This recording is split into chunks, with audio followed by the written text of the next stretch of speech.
quý cô và tất cả các quý đạo hữu tới tham dự buổi pháp đàm hôm nay ạ. Bây giờ chúng ta có thể bắt đầu buổi pháp đàm. Có ai muốn đặt câu hỏi? Mời em Bích.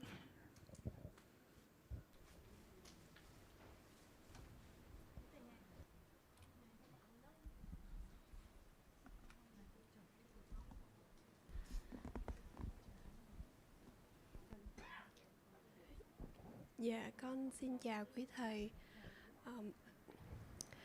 Con có một thắc mắc về cái việc dùng rượu và các chất xay đối với người tại gia. Xin đợi một phút. Con xin được phép nhắc tất cả các quý vị chúng ta kiểm tra xem điện thoại di động mình đã để ở chế độ rung chưa ạ? Tắt chuông chưa ạ? Dạ thôi. Em tiếp tục đi. Dạ, ý là đối với người tại gia và cư sĩ thì một trong năm giới đó là không cố ý tránh xa sự uống rượu và các chất xay. Nó mang đến sự dễ vui và dẫn đến các pháp bất thiện. Thì có một cái suy nghĩ đó là ví dụ trong trường hợp mà mình có cái tác ý dùng các chất xay với cái ý đó là cho việc tiêu hóa nó tốt á, thì em không biết với cái tác ý, cái suy nghĩ này thì nó có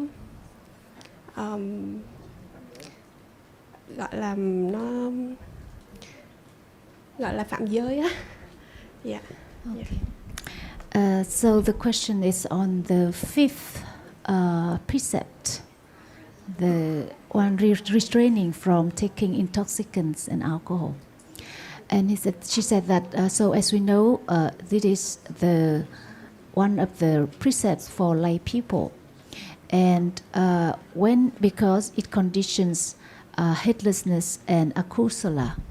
But what about when one takes alcohol or intoxicants with the intention for health, for example, for digestion?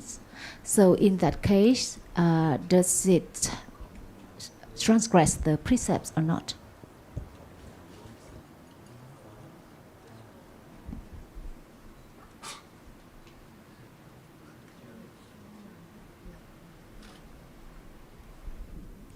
So taking intoxicants is not like killing, lying, sexual misconduct or stealing.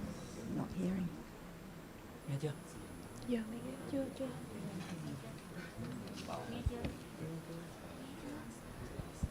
Dạ, chưa nghe gì chị ạ. Can you try again? Okay.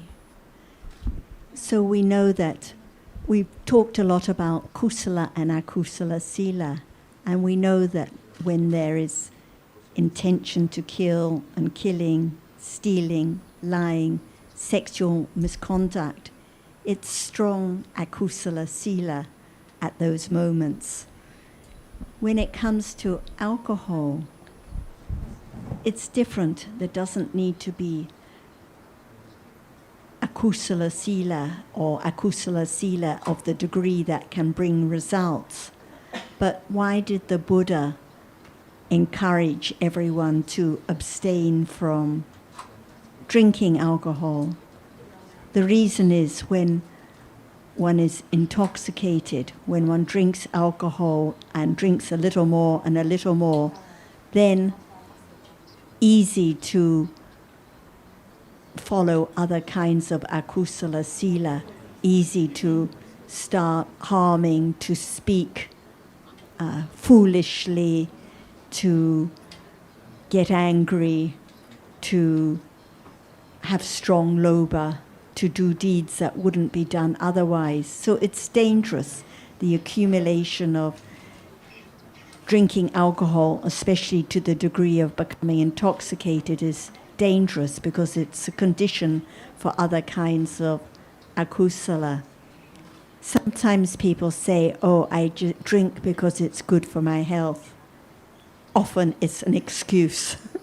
They just would like to drink it, and so they say, oh, it's not for the taste, but just because I think it's good for me or good for my health. So for each one they can decide.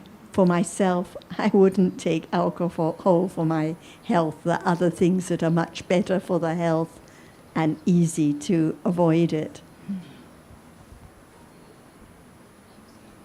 So it comes back to the citta now, kusala sila, akusala sila. If there is intention or wish to become intoxicated or enjoy the effects and one doesn't see the harm, it's akusala sila. Enough akusala sila in life already. Why follow more?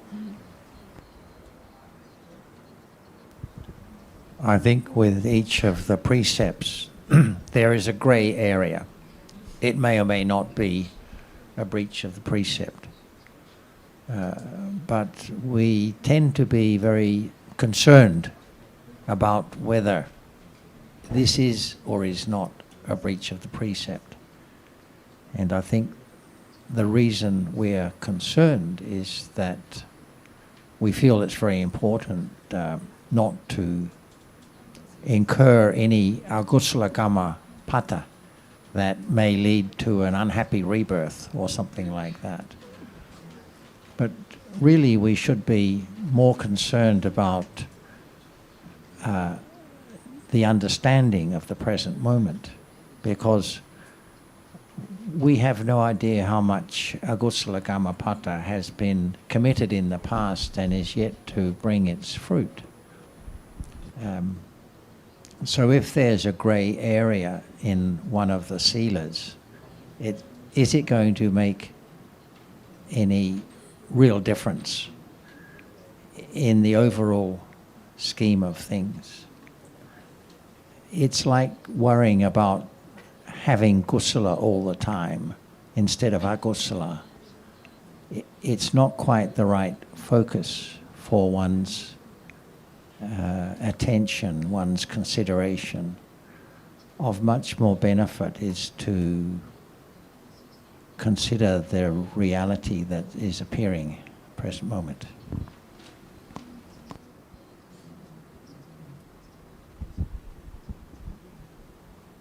Sometimes we're very concerned about the behavior of those who are dear to one's family members, for example, and we would like the others to change their behavior or to not drink or not to ever speak harshly and so on.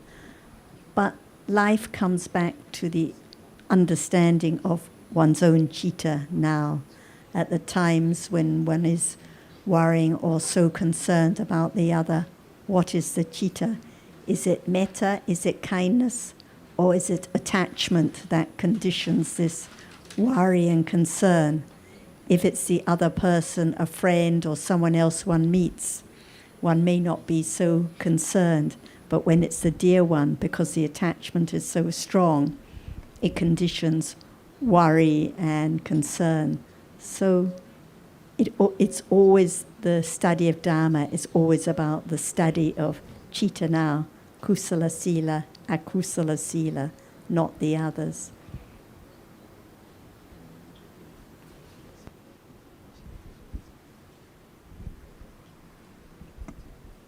Is there any difference between food and drugs?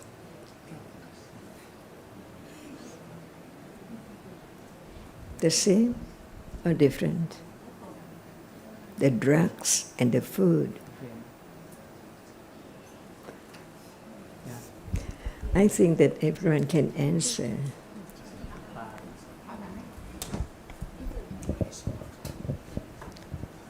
Em hiểu câu hỏi rồi đúng không? Chưa. Em Tức là chưa có hiểu. sự khác biệt nào giữa thực phẩm, thức ăn với cả thuốc hay không? Dạ.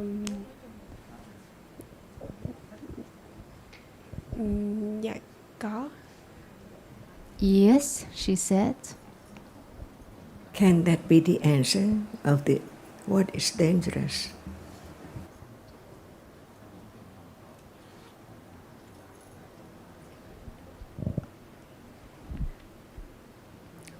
Em có biết khác như thế nào không? Khi em trả lời là khác thì em có biết nó khác như thế nào không? Thuốc thì để chữa bệnh, còn thức ăn thì để nuôi cơ thể. So food is to nourish the body and drugs is to treat the different disease. What about the intoxicant? Thế thì Chất xay. What is the use or the benefit of it?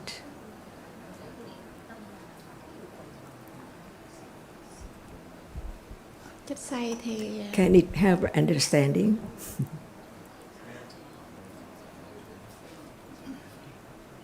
dạ không. Can it support understanding? no, she said. That's why if one takes it all the time, what happened? No understanding of the truth.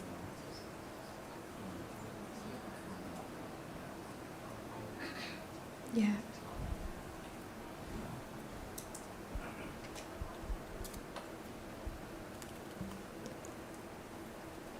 There might be some people here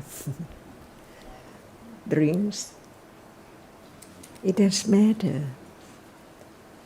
if it doesn't hinder the understanding of the truth. By conditions, it's a moment of citta. At moment of enjoying so much what is seen, it's just like intoxicant.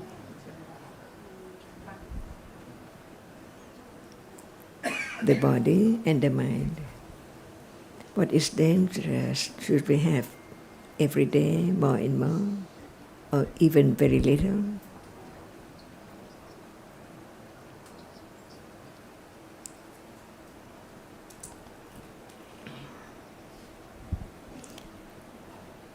You'd like to have intoxicant drink? Dạ không, no. Why not? Nó sẽ có xu hướng tích lũy cho mình càng ngày càng thích thêm ạ. Because it tends to accumulate to condition more and more addiction to it. That's the answer.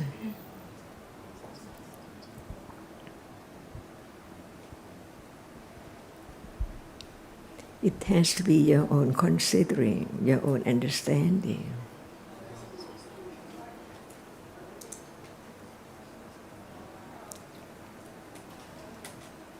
To see whether it's dangerous or beneficial.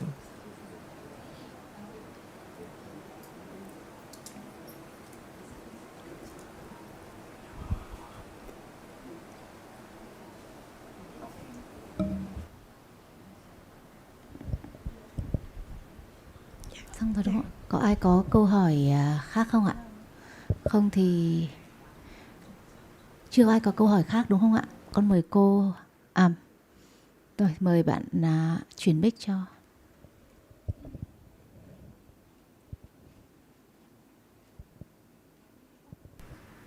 Chào các ngài, rất là biết ơn các ngài đã chia sẻ những cái điều thiện lành.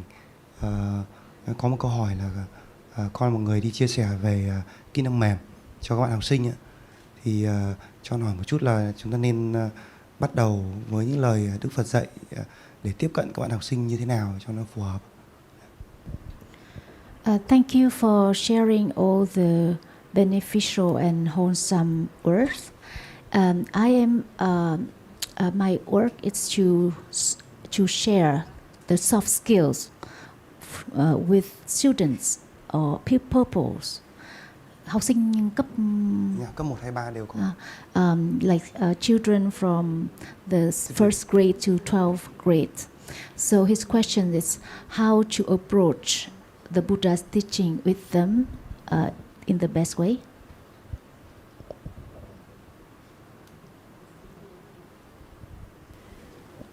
I think you can make it interesting and lively and ask them questions like the young boy who joined the discussions yesterday. You can ask them what their opinions are about what life is, and then how long does life last? At this moment, what is life? Is it thinking, or is there anything that is real now that can be experienced? When listening now, what is heard? Is it someone's voice, or is it just sound? If there was no memory of sounds, no thinking about it, could there be the idea of Suchin's or Sarah's voice? Just help them to consider a little more for themselves. Actually, we can't tell someone what to think. We can't just tell someone, don't drink alcohol, because each one has to consider carefully for themselves, like Bick considers carefully about the danger of accumulating the liking for that flavor, and that can lead to a lot of harmful effects. It can lead to arguments, it can lead to problems in the family, it can lead to problems at work, and so on. So we all have to consider carefully. So it's the same with young students. Help them to consider what is true and correct from the beginning, like even from the start. Who is seeing now? Who is hearing now? If it's I that is seeing, how can it be I that is hearing? If the goodness or the kindness now is I, how can the naughtiness or the badness at another moment be I? How can I be good and bad? Help them to just reflect what it is that they think is the self, and help them to reflect what it is that they think is a table.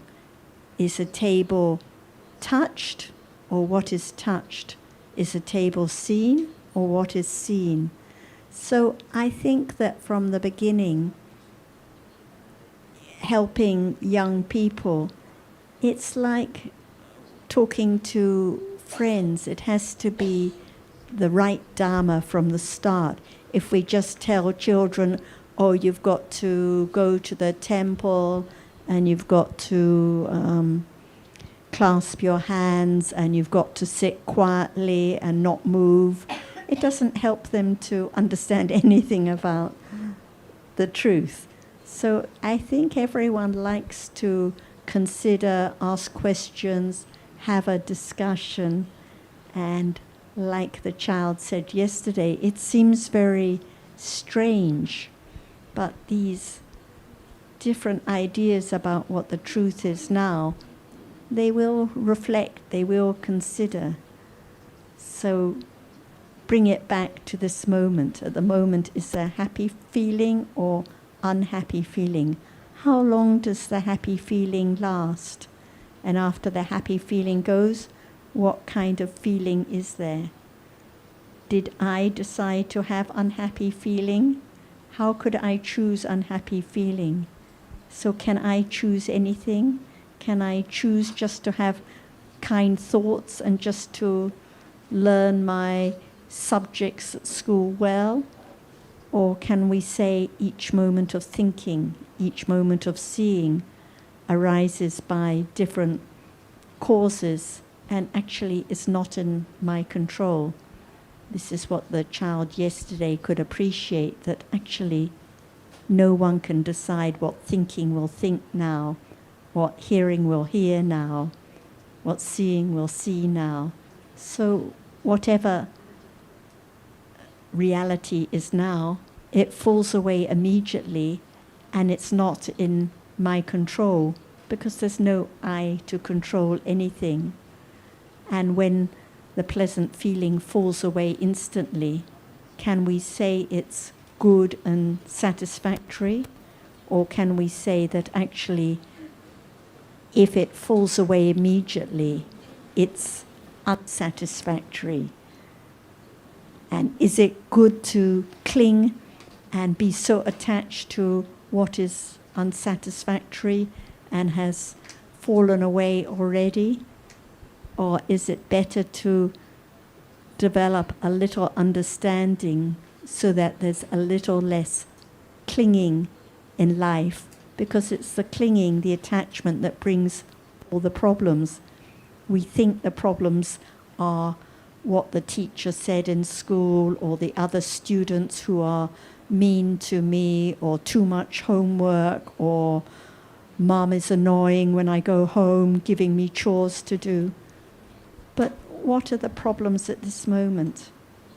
It's actually the clinging, the attachment, the ignorance, and the aversion right at this moment. So even young people can begin to understand what the real problems are in life, instead of blaming the husband, the schoolmates, the teacher, the father, the brother. What about understanding what is true now? And like Ajahn asked the boy yesterday, so what is most precious in life? Is it playing soccer well? Is it eating the most delicious food? Is it going on holiday? What is most precious?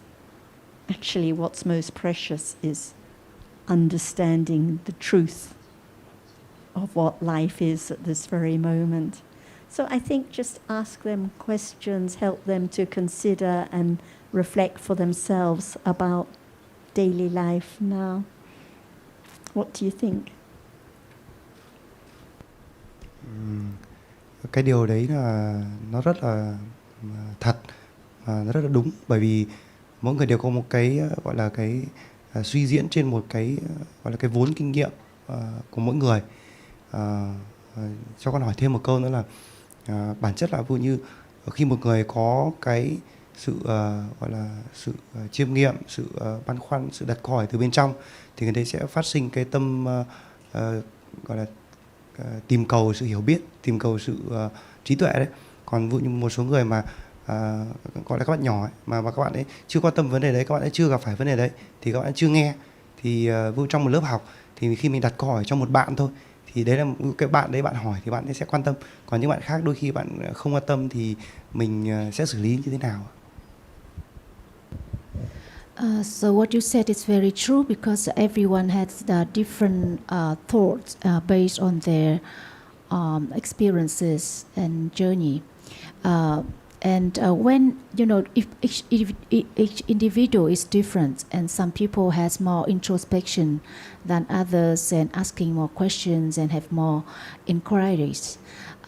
So in a class, for example, when only one student asks the question, he might be interested in that question, but others aren't.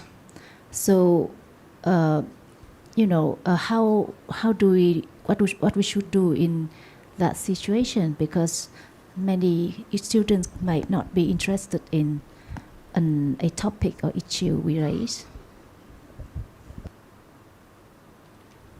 So your task is to make it interesting for everyone. Like here, some people would like to ask very detailed technical questions about the Abhidhamma. What is the feeling that arises with the Santirana cheetah that conditions birth? Other people would like to hear about, how should I behave at home when my husband wants to have an argument? And everyone has different interests, different topics they would like to discuss.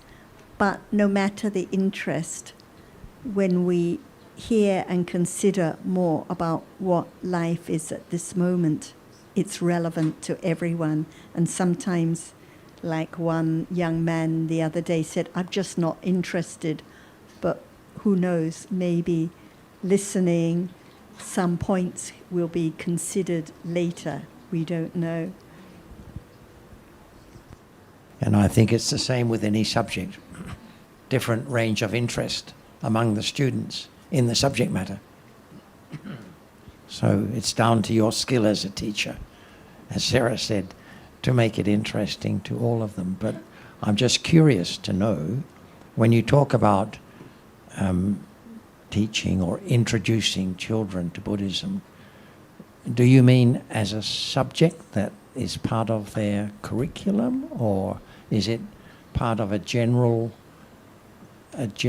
religious studies subject, or how does it come up that you would be teaching Buddhism to your students?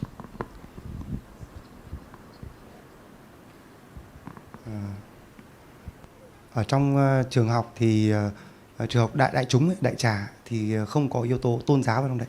Ở Việt Nam thì nó sẽ đưa vào dưới dạng là những cái gì liên hệ với đời sống. Ví dụ như là sẽ hướng các bạn ấy nghĩa là tiệm cận với những cái lời của Đức Phật dạy. Đó.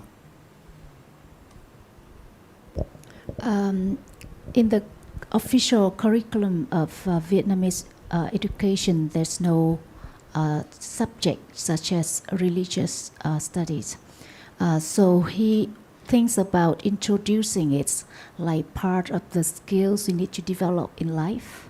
Yeah, it's something more like that.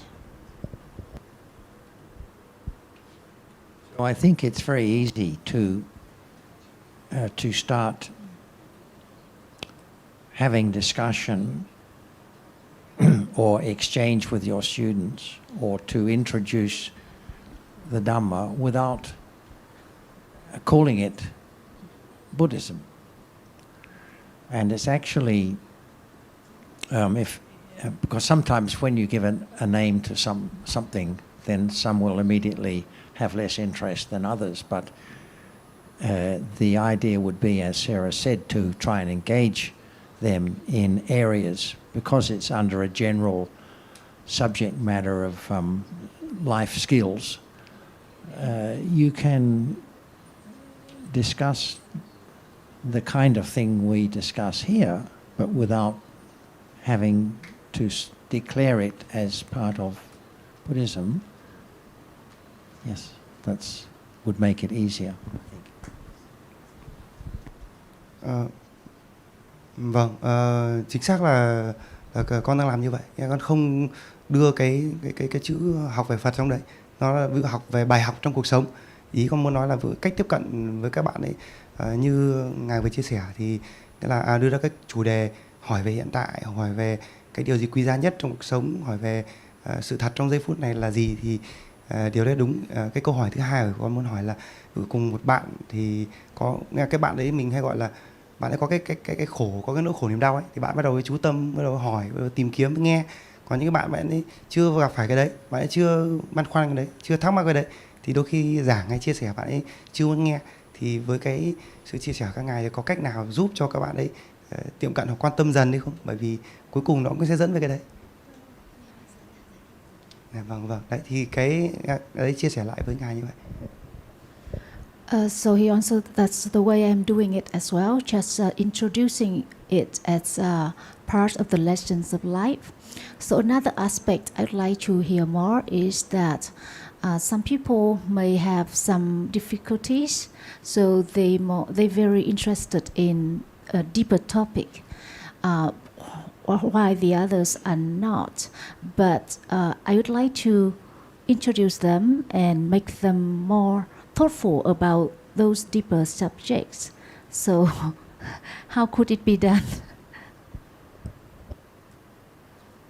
I think it can all be relevant to daily life. For example, I had a group of students, young students at one time, and I remember one of them lost their mother. So then, okay, it's an opportunity to discuss with the students, what do you think death is? Or what do you think happens when this life finishes? And what is it one is feeling sad for? Is it for the one who is lost? Or is it because one has unhappy feelings now? Or someone else may feel sad because they've been bullied or scolded by another teacher.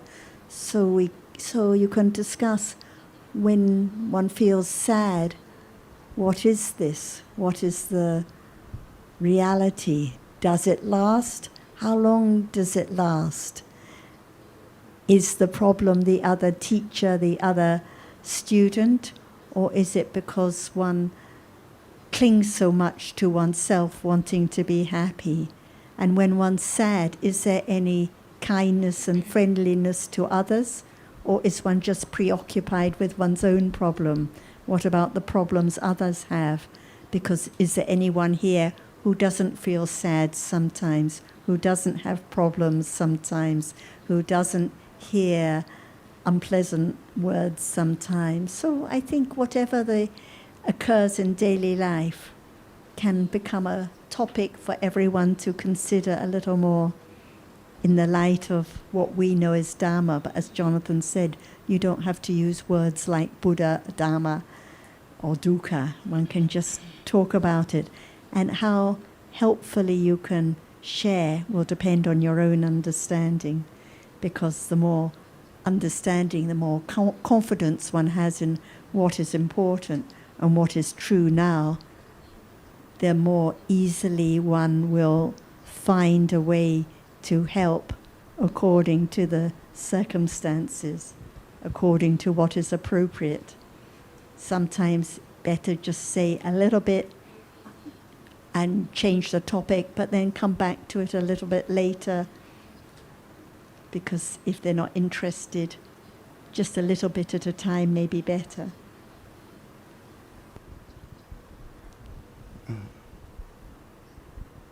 Why do you want to have children understand Dhamma? Why do you want the children to understand Dhamma?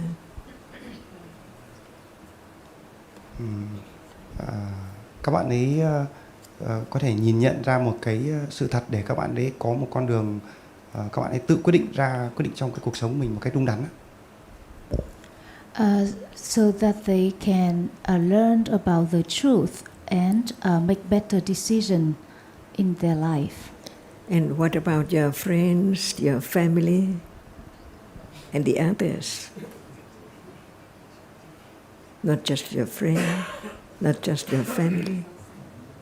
Why do you want to teach Dhamma or to have children understanding the truth? Can they? Bản chất là không phải chỉ mục tiêu là dạy cho bạn nhỏ, mà bản chất là có duyên tương tác với ai, có duyên gặp gỡ ai thì mình đều chia sẻ và đều hướng người ta đến với chánh pháp rồi. Nhưng ý nói là cái đối tượng mình tương tác cụ thể mỗi ngày mà công việc của mình làm mỗi ngày ấy, thì nó sẽ là nhiều hơn với các bạn học sinh. Còn bản chất trong cuộc sống cứ gặp gỡ ai, nói chuyện với ai là mình đều gieo duyên với họ đến chánh pháp rồi. It's true. It might happen in any circumstances when we interact with anyone. If there are conditions for them for us to share something with them, I would share. But because my work is mainly with children, so it's with them that I have the most interactions. That's why the question is about them. And what about your friends, your relative, your family? Are they interested to understand Dhamma? Hiện tại như con là vẫn đang gieo duyên cho em gái và cho cả gia đình, và những người trong họ hàng bắt đầu tiếp cận dần. Yes, in family, my sister, for example, and some other relatives, they have been introduced a little bit about the Buddha's Dhamma. A little bit to children. A little bit to children too. And what is a little bit? Which suits the circumstance or instance to understand the truth. Gradually, even now we heard about seeing. You can say to children, there is seeing, the same. But is it easy to understand the truth of seeing? And are they ready? Are they interested enough to listen carefully to understand the truth? But what about the behavior, different behaviors of different children? Because at moment of just take what is there for oneself, what about try it with the other? What is better? If you are given, it's good time. And what about the moment of giving to the others? The others so happy. Just teach them as much as they can understand that very moment, so they can think about being more friendliness and so on, little by little. When time comes, when the situation is there, just right now, the situation is proper for considering Dhamma, not at home, or to those who do not do anything showing that they have interest in understanding the teachings at all.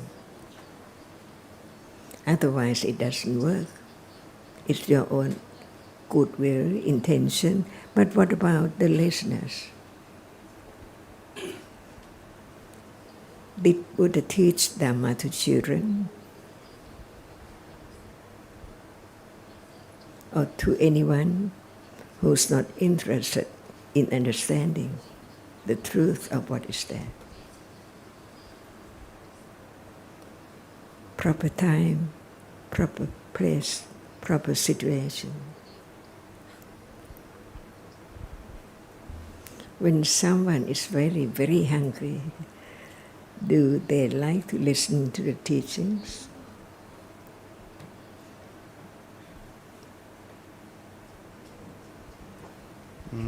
Lúc họ đói họ chỉ có cái quan tâm đến sao cho lấp đầy cái bụng thôi. So when they're hungry, they just are interested in filling up their stomach. When they just want to play, is it time for them to listen? Or they have something in mind and you try to have them listen to the teachings? It's useless. The word of the truth is not easy at all. It has to be considered again and again and again. The truth is so very subtle. The more understanding the truth that it's not enough just to hear about this moment as no one at all. Not enough. It has to be more and more considering about the precious moment which can be understood at that moment of seeing, hearing right now. That's my thinking, to have the other person understand the teachings.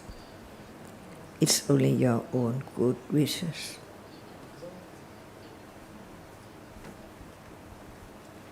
Yes.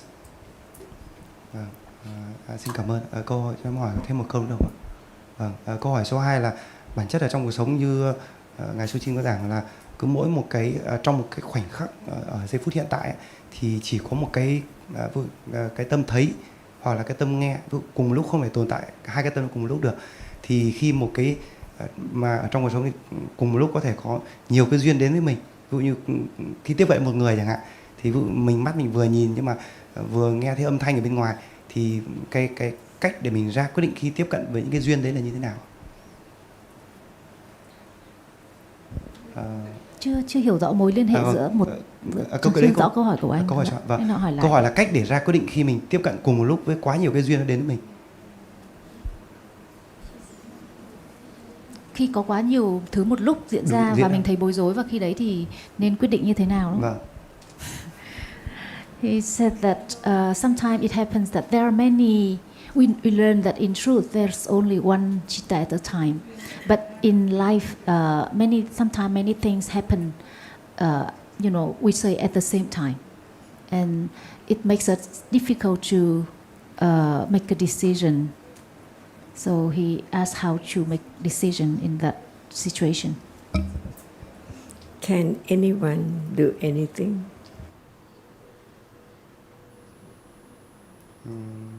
Không. No. That's why learning to understand the very subtle truth. Why not?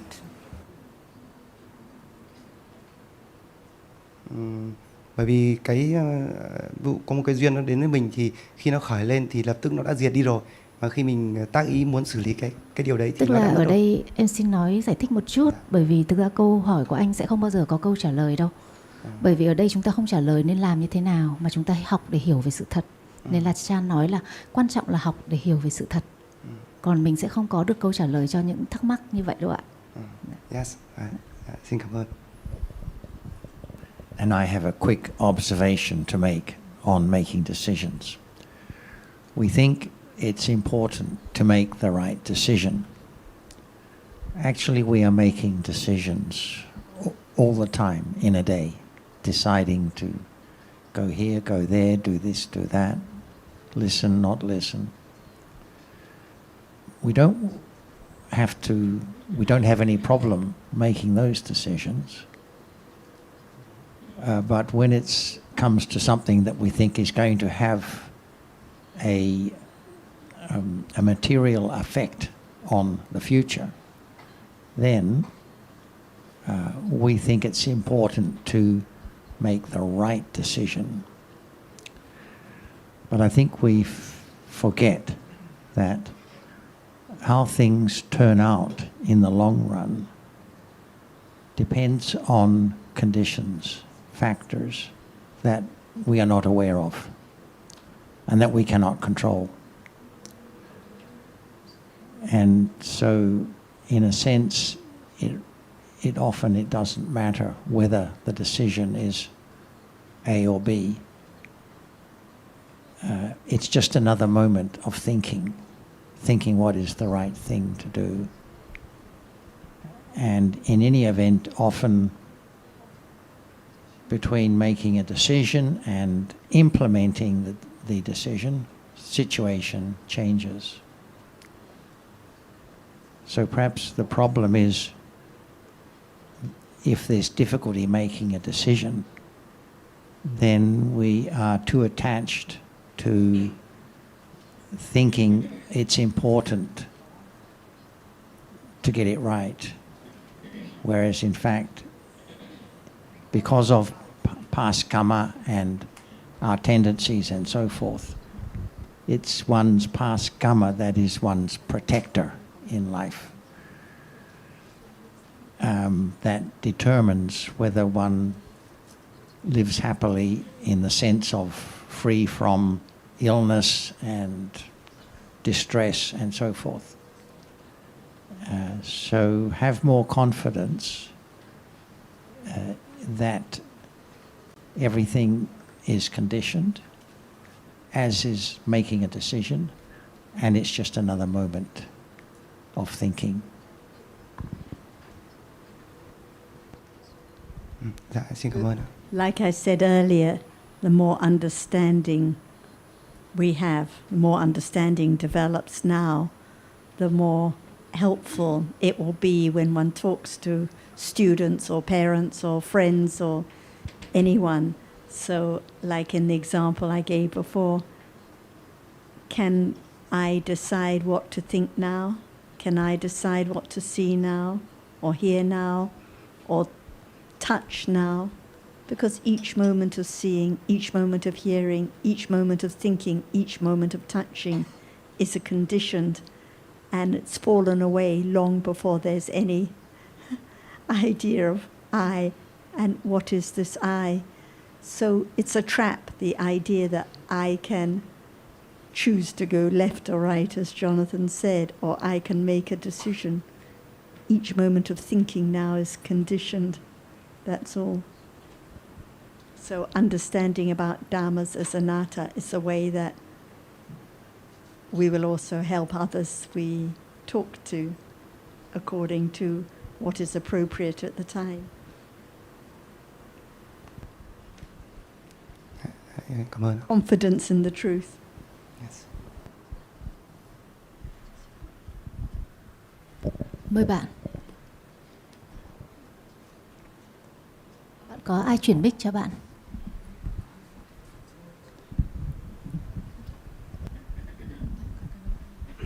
Dạ, con chào mọi người ạ.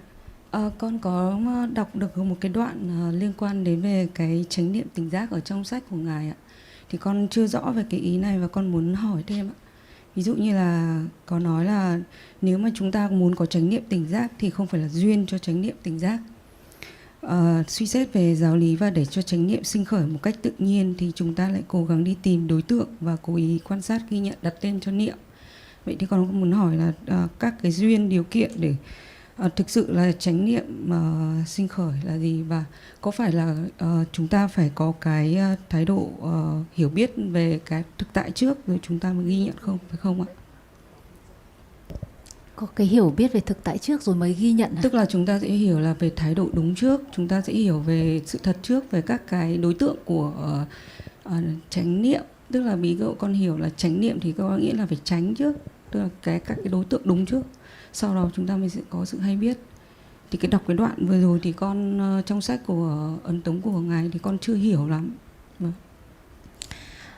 So she's read something in one of the books we have published on the Dhamma, and in the book it said that wanting to have awareness and understanding is not the condition for awareness and understanding, but learning about the realities.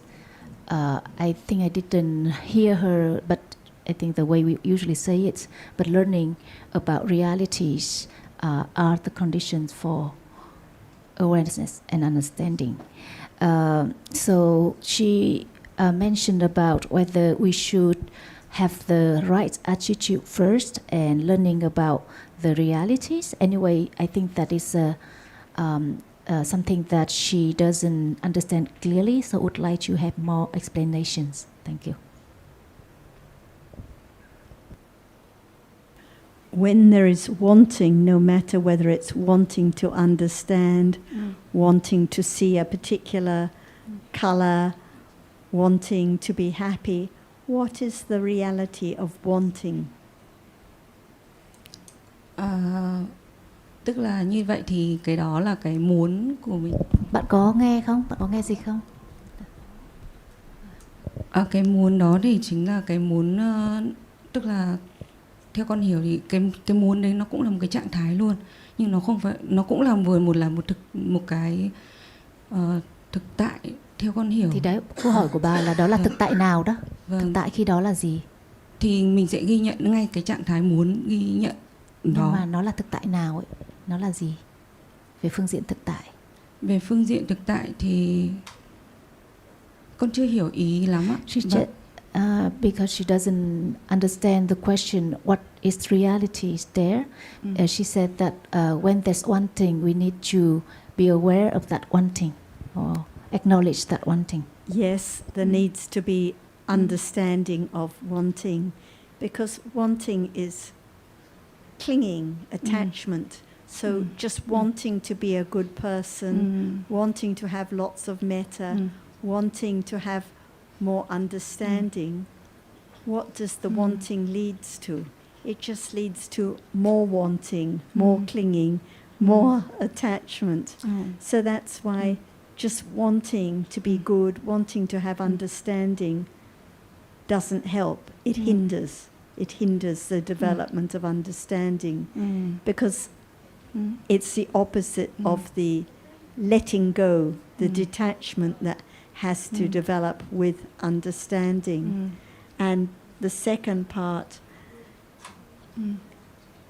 learning about the truth, learning about dharmas, learning about realities now, is not the same as wanting. The wise considering. Yesterday we talked about wise and unwise considering. When it is considering with wanting, just clinging, it's unwise considering. But when there is wise reflection with a little understanding, then it conditions more understanding.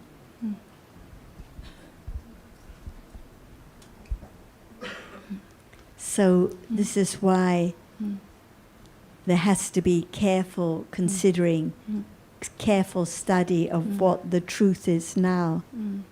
Wanting doesn't help, but it's conditioned. It arises again and again, and like you said, there can be awareness of it. There can be a little understanding of it. different from beginning to understand what is true now without wanting. Wanting is trying to have something for oneself instead of understanding to let go of the idea of self.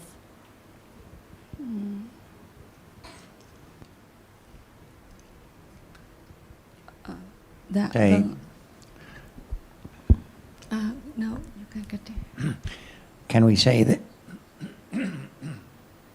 Can we say there's a difference between wanting to have more awareness and understanding on the one hand, and being interested in learning more about what the Buddha had to say about life as it is at the present moment, having an interest in learning, in hearing more about the true meaning of the Buddha's teaching, rather than just wanting to have more awareness and understanding.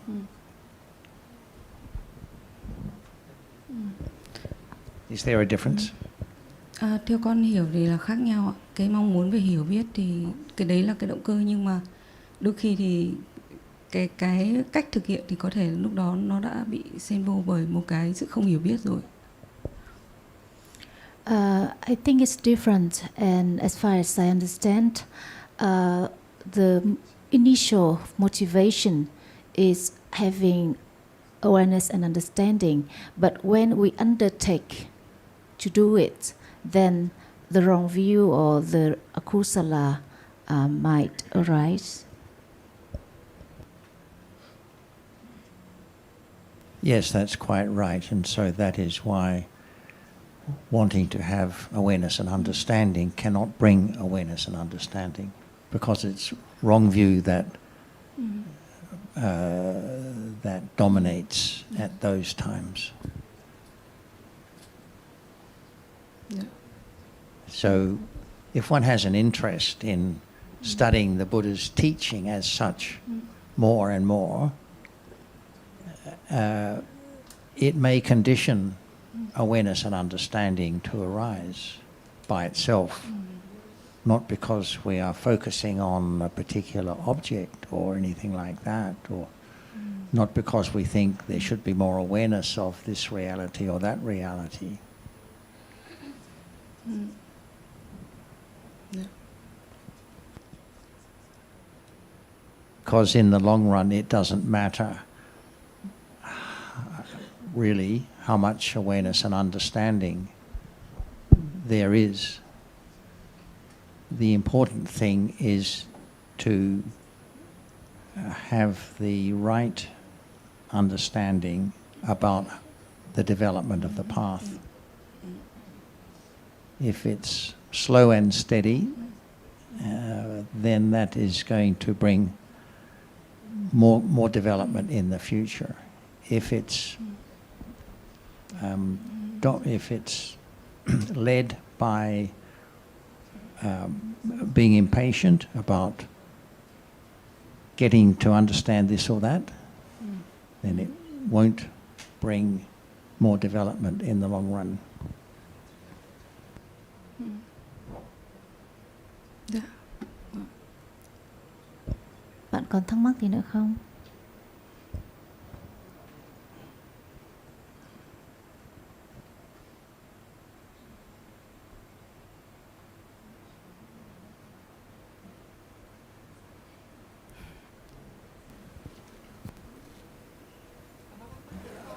What did Buddha teach? What did Buddha teach? Đức Phật dạy về sự thật ạ, là không có ai cả. He taught the truth that there's no one, no self. Did he say anything about this moment?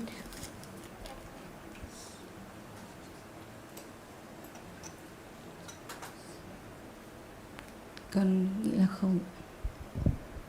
Câu hỏi là Ngài có dạy gì về khoảnh khắc hiện giờ không? Là hay biết thôi ạ. He just said be aware. He just said be aware. No understanding. With understanding có nghĩa là phải hiểu biết ạ. So, what is there now? Touching. What did he say? Touching? What is it? To be aware or to understand what touching is and what awareness is. Because there's just the idea about everything we heard. But what is the ultimate truth of one reality in a moment? To understand Dhamma, what is real, cannot be taken from anyone. Seeing is seeing now. Hearing is hearing now. Thinking is thinking now. So what is seeing, what is hearing, what is thinking? The word of the Buddha. Did he say, be aware? Impossible. What is awareness? So begin to understand the teachings of the Buddha. Just thought about the truth of whatever is real in a moment, every moment. Learn to understand what is there right now. So it is now a moment of seeing, and then a moment of thinking, a moment of wanting. What are they?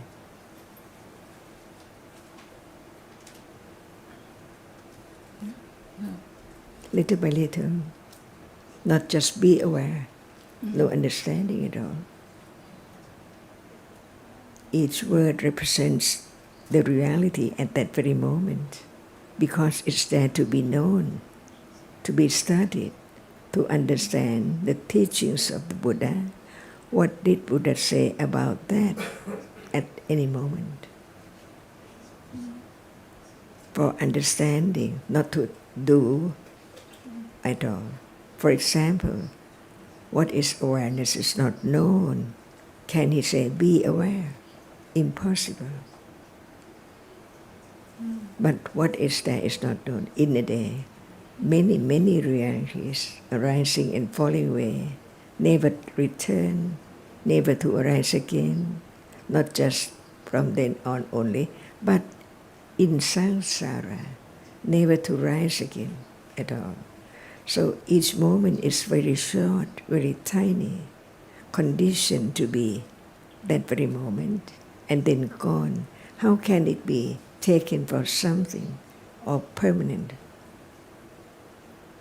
Seeing right now is a reality, but it's different from that which is seen. Be aware, is that right? No.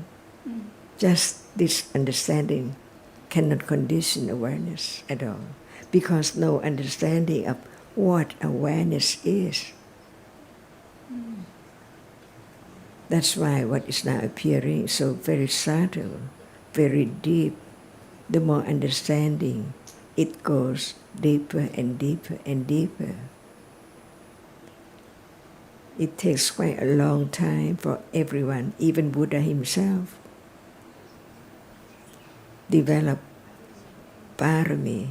A kusala cannot understand what is there at all, because a kusala is conditioned by ignorance, no understanding of the nature of what is there right now. So they have to be very firm confidence of the truth. Is there anything? Is there any understanding of seeing? Why not? Or why? When it's understood. Not just out of the blue, understanding what is there. Or not just listen, but not carefully. Just the word. That which experiences is real now. Seeing experiences that which is seen. But what is the nature of seeing? Is it discerned about the nature of it, or just heard that it's a reality? Just the word a reality. What any moment of seeing is I, or it's just a reality. and how come to be understanding of the nature of that at that very moment, as we had heard, a reality different from that which is seen. Hearing is not sound. They are all real, but they are different by conditions. Not just at moment of hearing, but after that, when it's firm enough, it conditions moment of thinking, considering about what is heard, even it does not appear, but learn not to think about other things, different, thinking about friends and food and so on. It's not the moment of thinking about the truth of that moment, and it's not by anyone, impossible. That's why learning to understand what is there is conditioned. As long as there is still great, enormous ignorance of what is there now appearing, from moment to moment, it cannot understand the truth. Because no awareness, see, but what is it? Not just take the word, no awareness. No what is awareness? And how many degrees of awareness? When citta is akusala, no thought about kusala, to give, to forgive, to be friendly, to help, and so on. So the different moments of each moment in life must be conditioned by its proper condition to be akusala by this way, these manners, or to be kusala in a moment and then gone. And the moment of kusala is so very precious. And there are many levels of kusala. The kusala without any understanding of the truth of this moment at all. And a kusala at moment of understanding, very short. Because the condition to understand is not as enormous as conditions for ignorance to arise, even right now. That's why I learn to understand deeper about the truth of this moment. And understanding works its way, because whatever is there arises by conditions and falls away, no one at all. What arises more often, it becomes the habit. Uppa, very strong, nisaya, pachaya. See, we learn just one word to another word. When we use the term conditions, what is condition? Is it now conditioned to see? Different condition to hear?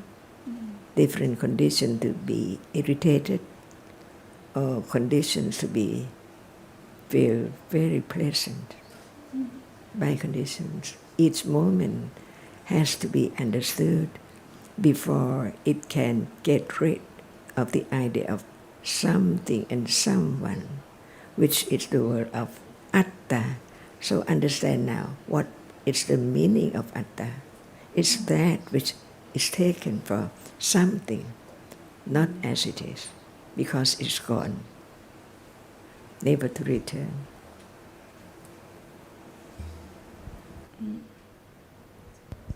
So there cannot be awareness of that degree or any degree if there's no understanding of awareness. It is I am aware, I am seeing, I am thinking. This is a precious moment to understand the great virtues of the Buddha, his great wisdom beyond anyone can imagine. No matter human being, Deva and Brahma, any world in the universes, no one can have such great understanding as the Buddha. So we listen and understand why it's so great, because this moment can be directly understood. Not just at level of hearing, remembering, and no condition to think, even it's the moment of seeing, hearing, or feeling, touching. See, hardness is there. It's real. It cannot be taken for the arm or the leg, only hard. So the nature of hardness is that which cannot experience anything. So from head to toe, who knows, only hardness appears at moment when there is touching. Otherwise, what is there by conditions arises and falls away in split seconds. So is the body now. To be truthful to the truth, Satya Barami, firmer and firmer, is conditioned to get closer and closer, to understand even hardness now, which hasn't been understood before, as is there only when there is touching. We have the idea that it's still there. I have the body, I have my body, and so on. But when it does not appear, is it still there? It's only memory and thinking about it that it's still there. But in truth, even what is there, what is now appearing, arises and falls away unexpectedly, beyond expectation, because it does not appear as it is yet. And it can appear only to right understanding. Try to experience the arising of hardness, or that which experiences it. Impossible. It's only understanding little by little of the truth of what is there as it's real when it's there by conditions. Only that moment, so very short, gone. And that is the word of no one and no thing, the word of anatta. And Buddha enlightened the truth. So he said, all Dhamma, sabbe Dhamma, anatta. Not just to be understood and thought about, but it can be realized. Otherwise, the teachings of the Buddha is in vain.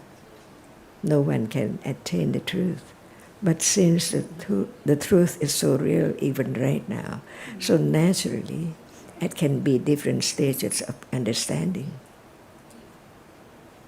It can be moment of direct awareness when there is the understanding of what awareness is. Otherwise, it cannot be awareness. But we think that it's awareness, but cannot say what awareness is, different from other realities.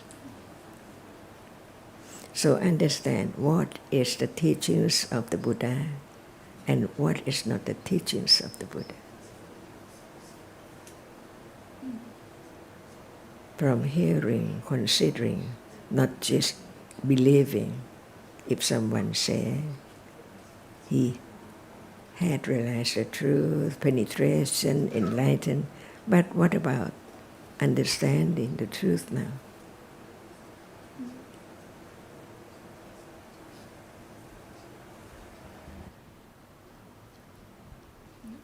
So, is there understanding of awareness now? Dạ, con đã hiểu hơn rồi ạ. I understand it a little more. Dạ. Không, dịch bạn vừa nói. Bạn có hỏi gì nữa không? Dạ, con không ạ. Con cảm ơn Ngài vì đã trả lời và mọi người ạ. Dạ. Thank you. And I think that among the audience, maybe many people are quite new to the way you explain the Dhamma, and the idea of practicing sati is quite common today. So I think what you just said is very important. And maybe you'd like to add anything more? I think many people wonder how there can be awareness and understanding if there's no practice. And the answer to that is found in the Buddha's teaching, because he taught what are the factors that support the development of understanding and lead to stream entry. And there are 4 factors, and they are on the board behind me. And we discussed them the other day.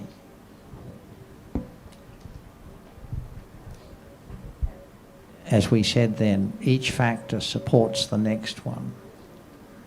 So one has to first have heard the Buddha's explanation of the way things are. And that means that one has associated with the good friend for that purpose, for that instant, for that moment, and has heard the true Dhamma. Those are the first 2 factors.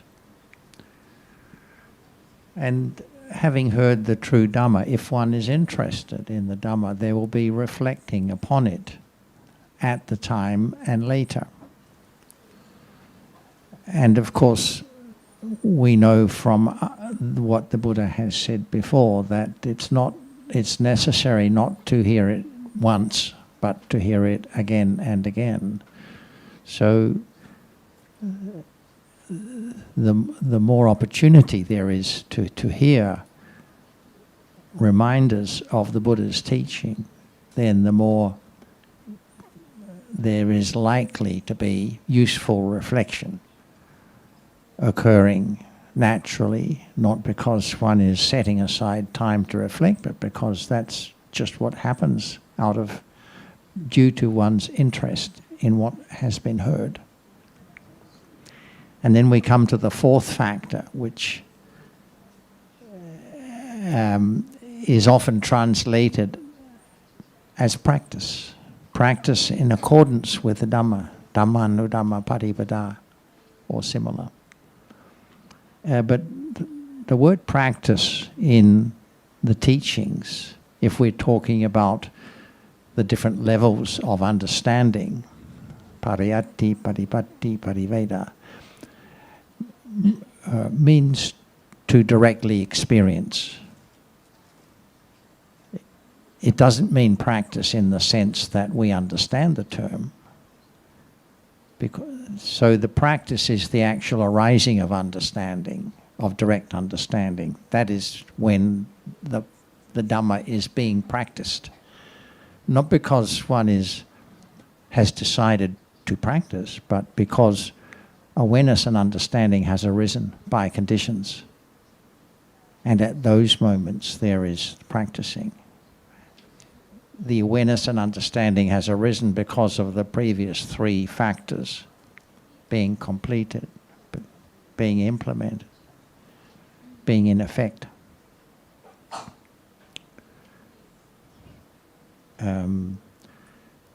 So as far as I'm concerned, the Buddha didn't use the term practice in the sense that we understand practice, in the sense that practice is generally understood today.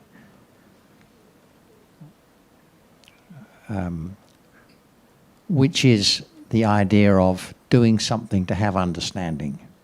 Because if one had understanding already, one wouldn't think of practicing, would one?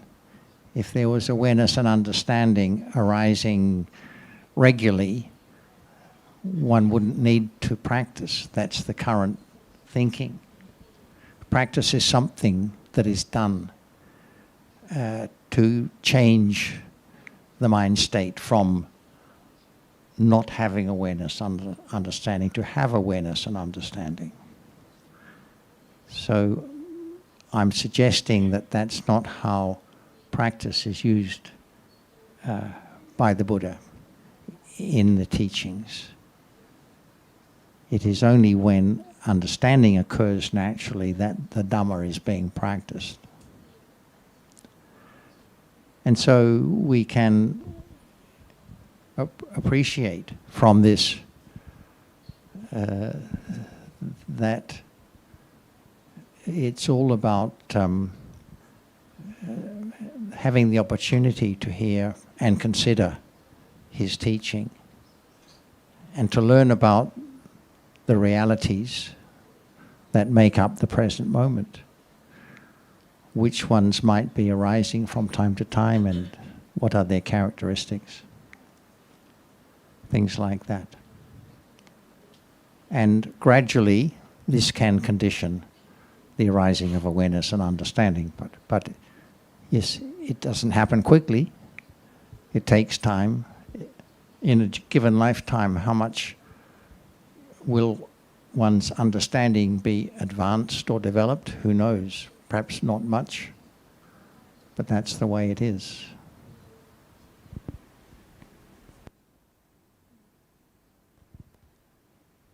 And so in brief, I think you agreed that all dhammas are anatta.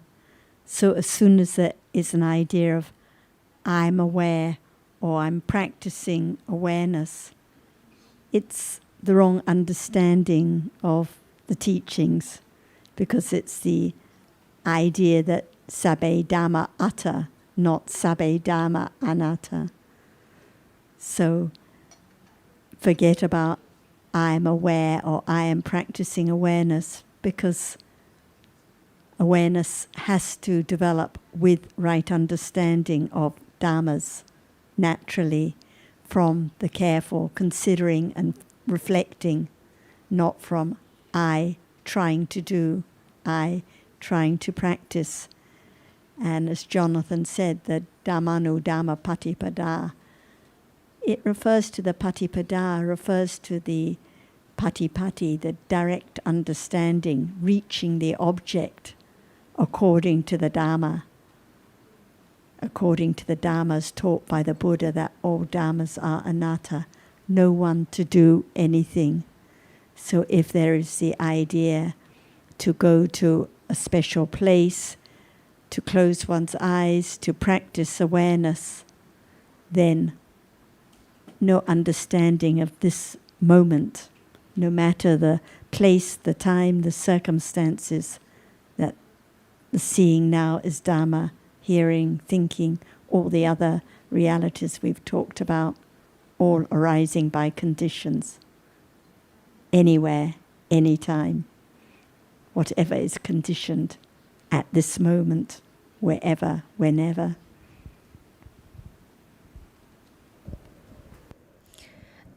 Another common idea about awareness is like when we are going, we know we are going, and being aware of different movements, or being aware of what's going on in our thinking.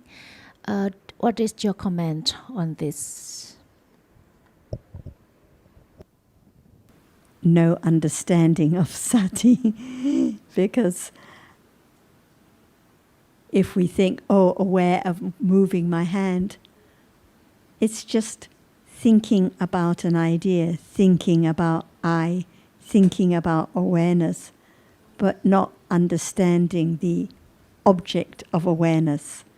Sati awareness arises with all kusala chittas, but now we're talking about the sati that develops with right understanding of dhammas, of the truth. So at a moment of thinking about being aware of moving one's hand, it's just conventional idea of awareness, like our friend or our mother in the kitchen says, oh, I'm aware of what I'm putting on the stove, I'm aware of mixing the ingredients, nothing to do with the awareness taught by the Buddha with understanding of dhammas. That's why we talk a lot about seeing, hearing, pleasant feeling, unpleasant feeling, hardness, to know what can be the objects of awareness with right understanding. Yes, there are passages in the teachings that talk about when he is walking, he is aware, or there is awareness. When there is sitting and standing, there is awareness of such. But elsewhere in the teachings, it makes it clear that what is the object of understanding, what has to be understood, are the different realities, the conditioned dhammas. So one has to read passages that talk about awareness while walking or going to the toilet in terms of what appears elsewhere in the suttas also, that the only object of understanding is that matters are conditioned realities, not activities, not the body, not situations. So from the beginning there has to be a clear appreciation of what the development of the path entails.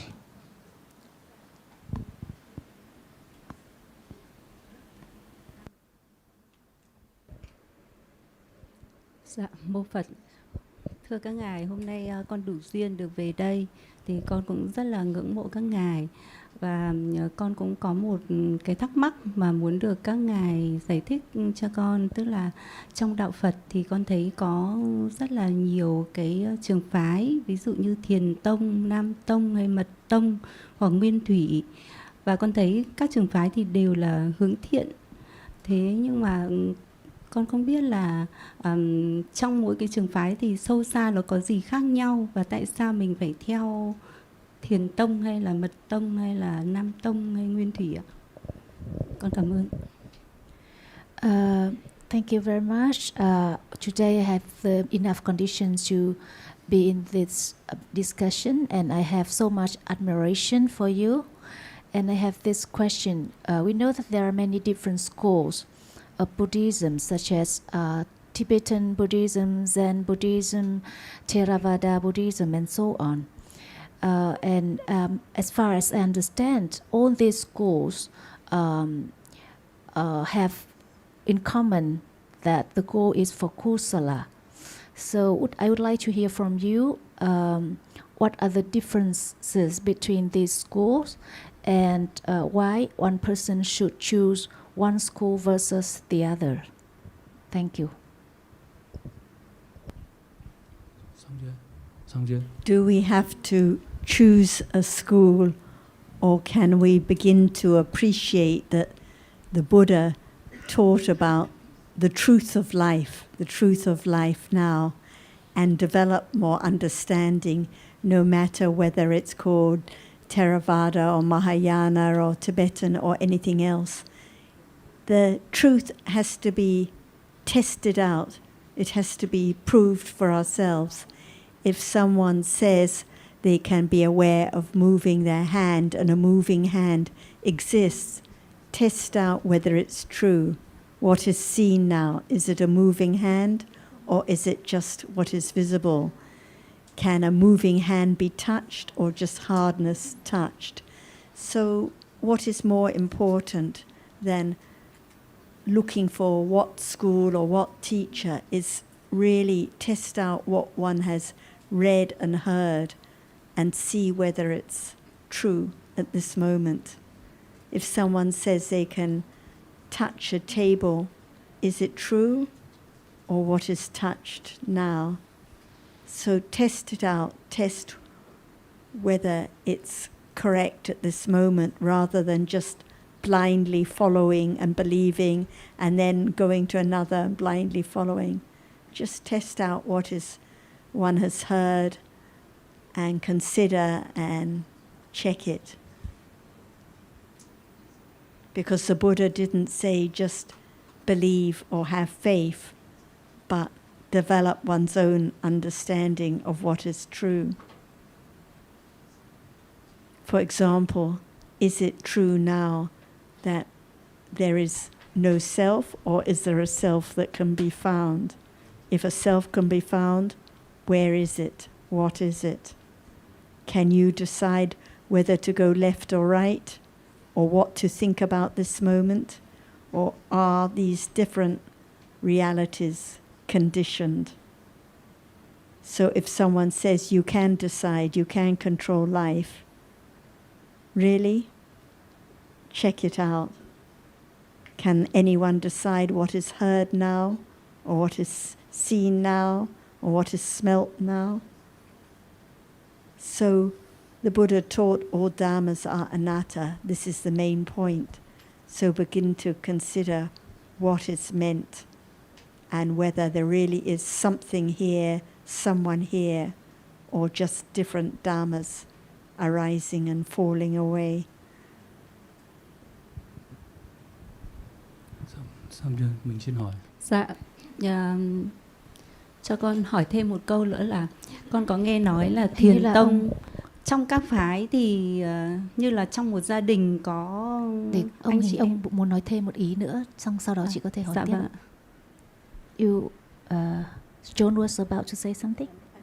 One more word. Yes, not just different schools talk about what is good for kusala, different religions, different philosophies, but what about the understanding of dhammas as anatta? Because this is the highest kusala of all. Many people teach, have kindness, be generous, but who is being kind? Who is being generous? Is this the goal? Or is it the understanding of the truth of anatta that is the goal? Xong chưa? Mình hỏi. Cho con hỏi thêm một câu nữa được không? Dạ vâng, mời chị ạ. Dạ. Vâng, con cũng có được nghe nói là trong các trường phái Thiền Tông, Mật Tông, Nam Tông và Nguyên Thủy thì Thiền Tông cứ như là một người anh cả trong gia đình ý. Thì khi mà mình theo trường phái tu thiền thì tức là mình sẽ kiểu người anh cả thì là người lớn nhất trong gia đình ý, thì sẽ là theo con hiểu thì anh cả thì sẽ là người lớn nhất trong gia đình này và sẽ hiểu biết hết về gia đình và về anh em chắc trong gia đình mọi thứ ấy, thì có đúng không ạ? Em xin lỗi một chút là thực ra câu trả lời vừa rồi của bà nếu mà chị nghe kỹ thì chị đã có câu trả lời cho câu thứ hai của chị. Thế về chị nghe lại tại vì thời gian gần hết mà lại có thêm người nên là mô Phật. Dạ, xin mời anh ạ. Xin chào. Cho hỏi là có 3 câu hỏi. Câu hỏi thứ nhất là Đức Phật thuyết pháp ấy, thời Đức Phật ấy, thuyết pháp là bằng ngôn ngữ nào và ngôn ngữ nào là chính.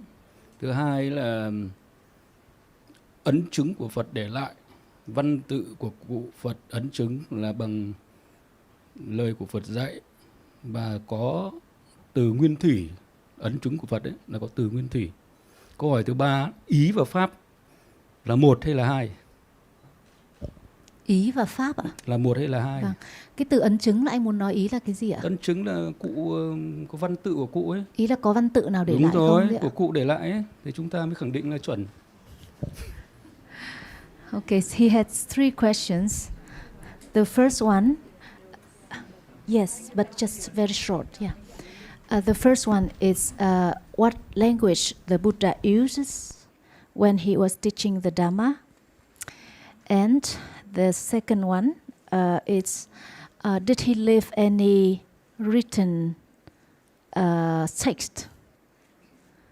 And the third question is what is the difference between Mano and Dhamma? Mano and Dhamma.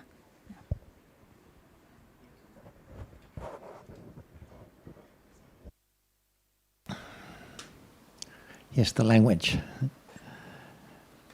The language of the time. He spoke in the current common language of his time.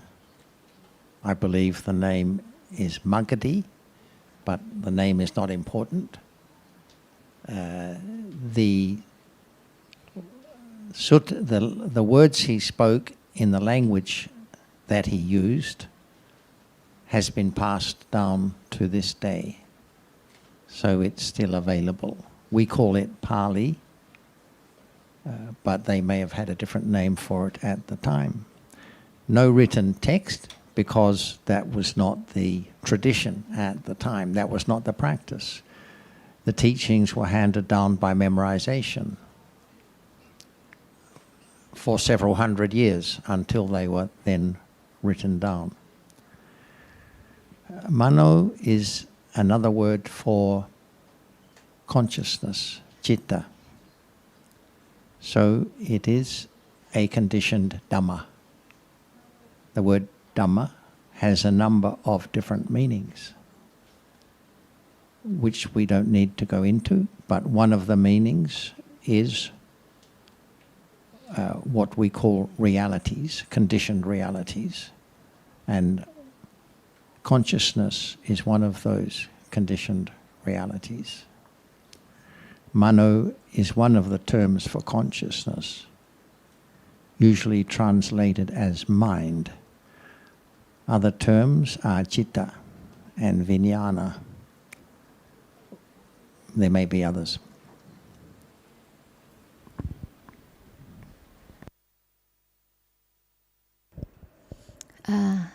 Bây giờ cũng đã đến hết giờ pháp đàm sáng nay rồi ạ. Sa du, sa du, sa